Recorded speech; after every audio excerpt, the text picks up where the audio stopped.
ரெண்டாவது ஆசையாக இருக்கணும். நம்ம நல்லா செய்யணும் அப்படின்னு ஆசையாக இருக்கணும். மூணாவது அதுக்குரிய முயற்சி இருக்கணும். அதுக்குரிய முயற்சி இருக்கணும். சரி, முயற்சியோட இருக்கேன் அப்படின்னு சும்மா இருந்தால் நடக்குமா? நடக்காதுல. என்ன செய்யணும்?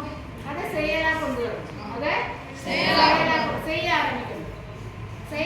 செய்ய ஆரம்பிச்சா ஒரு தடவை செஞ்சா போதுமா? மேக்ஸ் எல்லாம் பயிற்சின்னா என்னது? பல தடவை பிராக்டிஸ் பண்ணணும்னு அர்த்தம். பயிற்சின்னா என்னது? பல தடவை பிராக்டிஸ் பண்ண இவ்வளத்தையும் செய்யறப்ப, கடினமான முயற்சி உழைப்பு எல்லாம் போடுறப்ப கண்டிப்பா என்ன கிடைச்சிரும்? கண்டிப்பா என்ன கிடைச்சிரும்? எதுவுமே நம்ம ஒரு ஸ்டெப் எடுத்து வச்சோம் அப்படின்னா தான் என்ன செய்ய முடியும்? நகர்ந்து போக முடியும். இப்போ என்னால் எல்லாமே முடியும் அப்படின்ட்டு நான் எங்கேனே நின்னா முடியுமா? முடியாதுல்ல. எனக்கு நடக்கவே முடியாது அப்படின்ட்டு நான் எங்கேனே நின்னா முடியுமா? ஒரு ஸ்டெப் எடுத்து வச்சு பார்க்குறேன்னு வச்சுக்கோ. அந்த கால் வேலை செய்யலான்னு தெரியுமா? அப்போ நடக்க முடியும்ல? அப்போ இன்னும் கொஞ்சம் நடக்கும்னு தோணும்ல? அதே மாதிரி தான் படிப்பு. முதல்ல எனக்கு முடியாது, எனக்கு வராது, எனக்கு தெரியாது அப்படின்னு நீ சொல்லவே கூடாது. கணக்கு வராது, தெரியாது, முடியாது அப்படின்னு சொல்லக்கூடாது. கணக்கு யார்ட்டையாவது வந்து பேசிச்சா, நான் உனக்கு வரமாட்டேன் அப்படின்னு யார்ட்டையாவது பேசிச்சா, யார்ட்டையாவது சொல்லிச்சா, நான் உனக்கு ரொம்ப கஷ்டம், என்னையெல்லாம் ட்ரையே பண்ணாத அப்படின்னு சொல்லிச்சா. ஆனால் நீயே ஒரு பிம்பம் எப்படி வச்சுருக்க மனசுக்குள்ள? கணக்குனா வராது, கணக்குனா கஷ்டம் அப்படி நீயா வச்சிருக்கியா? எத்தனை பேர் வச்சிருக்கீங்க? அப்படி கையத்துக்கு சும்மா சொல்லு, உண்மையை சொல்லி. இப்போ பேசதானே செய்யறோம். யாருக்கெல்லாம் கணக்கு கஷ்டம் வராது அப்படின்னு நினைக்கிறவங்க எல்லாம் கையெழுத்து. Very good. இப்போ வெரி குட்மா, வெரி குட். கையெழுத்துல போய் இப்போ இந்த நினைப்பை வந்து நீ உடைக்கணும். சரி, அந்த நினைப்பை என்ன செய்யணும்? உடைச்சி எடுக்கணும். நம்மளால முடியும், நம்மளால செய்ய முடியும் அப்படின்னு நீ நம்பணும். அதுக்கு தான் இந்த கணிதம் பண்றோம். சும்மா போர்டிலே நம்ம நடத்தி நான் சொல்லி கொடுத்துட்டே இருந்தால் உனக்கு போர் அடிக்கும்ல, எரிச்சலாக வரும்ல. அப்போ அந்த கணக்கை எப்படி உனக்கு ஈஸியாக சொல்லி கொடுக்குறது? ஒரு மன்றம் நடத்துறது, அந்த மன்றத்தில் ஒரு கேம் வைக்கிறது, ஒரு விடுதலை வைக்கிறது, ஒரு புதிய வைக்கிறது, ஒரு சார்ட் ஒர்க் நீயே பண்ணிட்டு வர்றது, ஏதாச்சும் உன் ஆக்டிவிட்டி அதுக்குள்ளே இருக்கும். நீயே இன்வால்வாக செய்ய ஆரம்பிப்ப.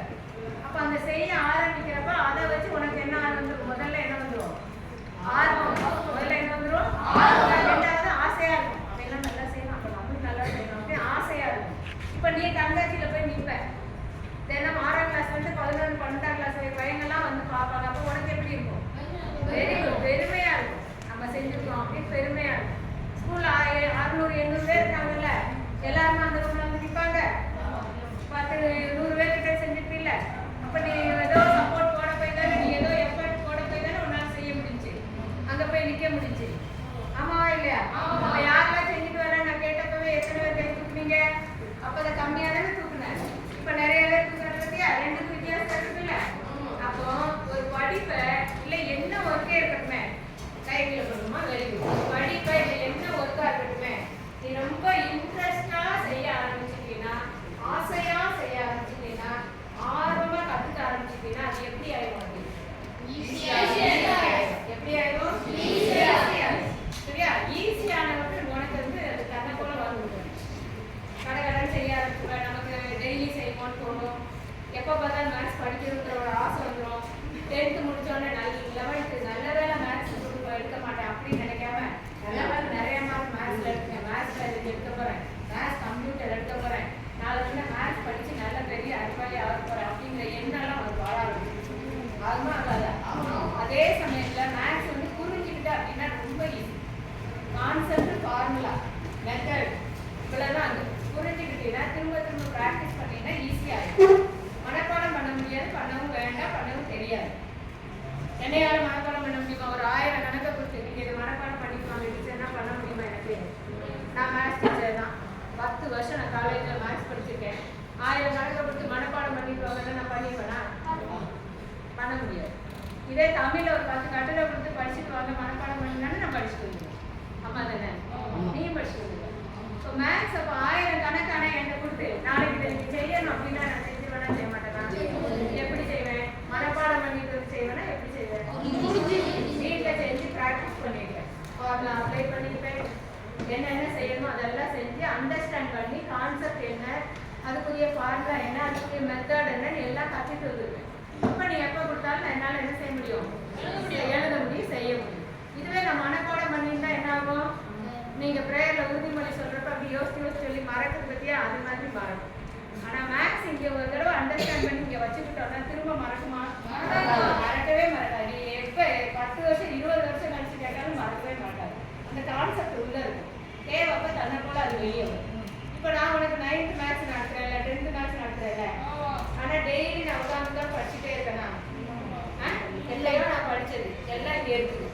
சரி உன் கிளாஸ்க்கு வரேன், புக்கை தொடாமலே இருந்துருவேனா, இன்னைக்கு என்ன நடக்குதுன்னு பார்க்காமலே இருந்துருவேனா, பார்த்துட்டு வருவேன், பார்த்துட்டு தான் வருவேன்.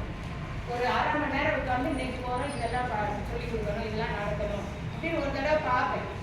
சில கஷ்டமானது ஒரு மாதிரி இருக்குன்னு நானே எழுதி பார்த்துருவேன், எனக்கு வருதான்னு பார்ப்பேன். எழுதி பார்த்துட்டு தரவாயிட்டு இங்கே வரும். இல்லைன்னா எனக்கு தெரியலன்னு வச்சுக்கோங்க, நான் போர்டில் எழுதிட்டு இருக்கேன், அப்போது எனக்கு தெரியலன்னா நீ என்ன பண்ணுவேன், டீச்சருக்கே தெரியல, கேள்வி பண்ணுவீங்கள, சொல்லுவீங்கள, டீச்சருக்கே தெரியல சொல்லுவீங்கள. அப்போ அதுக்கு இடம் கொடுக்கக்கூடாதுன்னா என்ன பண்ணிட்டு வருவேன், நான் ப்ராக்டிஸ் பண்ணிட்டு வருவேன், ஒரு தடவை ப்ரிப்பேர் பண்ணிட்டு வருவேன்.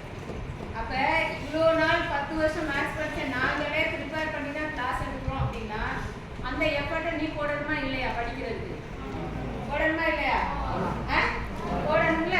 சரி போட்ட எஃபர்ட் போட்டால் வேஸ்ட் ஆகுமா, வேஸ்ட் ஆகுமா, கஷ்டப்பட்டு படித்தேன் ஒரு தடவை 10 தடவை எழுதி பார்த்தேன் அப்படின்னா வேஸ்ட் ஆகுமா, என்னைக்குமே ஆகும். அந்த கேள்வி வராமல் இருக்கலாம் பரிச்சுக்கு, ஆனால் அந்த அறிவு உங்ககிட்ட இருக்கும், அந்த அறிவு உங்ககிட்ட இருக்கும், அது எப்போனாலும் யூஸ் ஆகும்.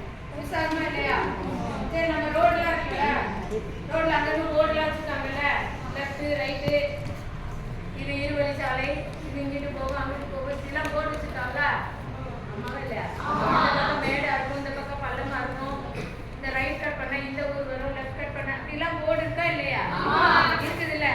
நம்ம ஸ்கூல் கிட்ட கூட பாய் மாதிரி போட்டு ஒரு பேக் மாதிரி போட்டு ஒரு பையன் ஓடுற மாதிரி போட்டுருப்பாங்க டிராஃபிக்கில். ஏன் பக்கத்தில் ஸ்கூல் இருக்குது, எல்லாரும் பார்த்து மெதுவாக போங்க, பசங்க திடீர்னு வந்துடுவாங்க, இப்படி எல்லாம் போட்டு வச்சுருப்பாங்கல்ல. அதை பார்த்து ரோட்டில் வண்டி ஓட்டுறவங்க, கார் ஓட்டுறவங்க, எல்லாம் லாரி ஓட்டுறவங்க எல்லாம் ஓட்டிடும். சரியா.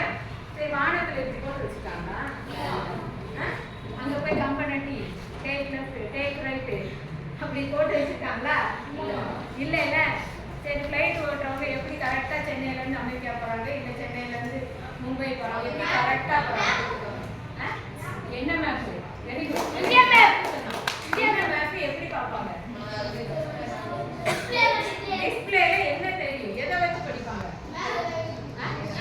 மேக்ஸ். மேக்ஸ்ல என்னது, வெரி குட், மேக்ஸ் தான். மேக்ஸ்ல என்னது, காம்பஸ் வச்சு ஓட்டுவாங்க. நார்த் சவுத் தான் காம்பஸ், அது மேக்ஸ் தானே. டைரக்ஷன், இது நார்த் இது சவுத், அந்த டைரக்ஷன். அது போக ஆங்கிள், கவனி, அது போக ஆங்கிள், இத்தனை டிகிரியில போனா இந்த ஊர் வரும் அப்படின்னு ஆங்கிள். அந்த ஆங்கிள் தான் அவங்கள டைரக்ட் பண்ணும், இப்படி திருப்பி அப்படி திருப்பி இப்படி போ, இந்த மாதிரி ஆங்கிள் தான் டைரக்ட் பண்ணும். புரியுதா. இப்போ காரில் நீ போறேன்னு வச்சுக்கோ, யாராவது காரில் போயிருக்கியா, காரில் மேப் போட்ட காரில் போயிருக்கியா, போயிருக்கீங்கள, very good. Take left take right வருமா வராதா, 500 மீட்டர்ல இந்த இடம் வரும், வருமா வராதா, சொல்லிக்கிட்டே இருக்குல்ல. அதே மாதிரி அந்த காம்பஸ் வச்சு அந்த டைரக்ஷன் வச்சு டிகினாமெட்ரின்னு ஒரு மேக்ஸ் சாப்டர் இருக்குல்ல, அந்த டிகினாமெட்ரி வச்சு ஆங்கிள்ஸ் வச்சு அந்த டைரக்ஷன் எல்லாம் கண்டுபிடிச்சு அப்படிதான் ஒரு ரூட் கிளியர் பண்ணுவோம். சரியா. ஏரோ டிராஃபிக் ரூட் எல்லாம் அப்படிதான் பண்ணுவோம். அப்போ மேக்ஸ் இல்லாத இடமே கிடையாது, மேக்ஸ் இல்லாத இடமே கிடையாது. நேச்சர் இன் மேத்தமெட்டிக்ஸ்னு இருக்கு. அந்த மேக்ஸ் வந்து அவ்வளோ இம்பார்ட்டன்ட். அதை ஒன்றாவது நீ படிச்சீங்கன்னா ஒன்றை மிஞ்ச யாருமே கிடையாது. மேக்ஸ் நீ தான் கிங்கு. மேக்ஸ் படிச்சுட்டீங்கன்னா கெத்தாக இருக்கலாம், எதை கேட்டாலும் தெரிஞ்சிடலாம் அப்படின்னு ஒரு தைரியமாக இருக்கும், ஒரு சந்தோஷமாக இருக்கும், அறிவாளியாக இருக்கும். சரியா. நம்ம கணிதம் பண்ணுற வழியா அந்த மாதிரி